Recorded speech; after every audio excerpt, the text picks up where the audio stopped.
Once upon a time, in a faraway kingdom, there was a kind and beautiful princess named Snow White. She had skin as white as snow, lips as red as roses, and hair as black as coal. But she lived with her stepmother, the queen, who was beautiful on the outside, but jealous and cruel on the inside.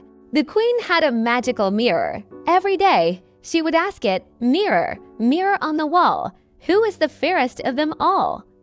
And the mirror would always answer, "You, my queen, are the fairest of them all." This made the queen smile, for she loved being the most admired in the kingdom.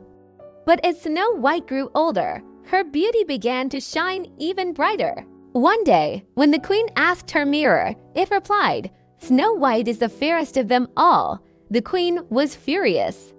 She could not bear the thought of anyone being more beautiful than her, so she made a wicked plan.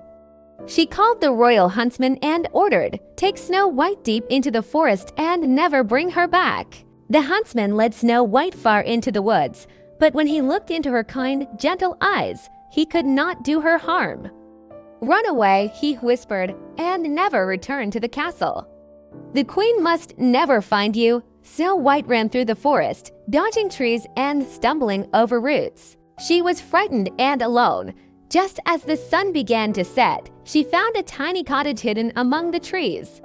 She knocked softly. No one answered. She stepped inside and saw 7 little chairs, 7 little bowls, and 7 tiny beds.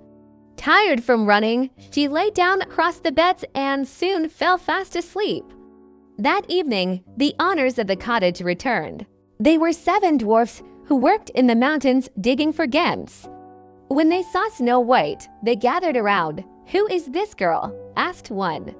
"She looks tired," said another. "Let's not scare her." "Maybe she needs help," said Jolly, the happiest of the 7. Snow White woke up and gasped, but the dwarfs were kind.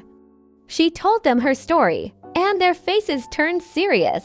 "You can stay with us," said Grumble, the gruffest one. "But the queen may come looking for you," warned Wise, the oldest. "I'll be careful," Snow White promised. She stayed with the dwarfs, helping with chores and making the cottage feel like home. They became like a family. But far away in her castle, the queen once again asked, "Mirror, mirror on the wall, who is the fairest of them all?" And the mirror replied, "Snow White, who lives with the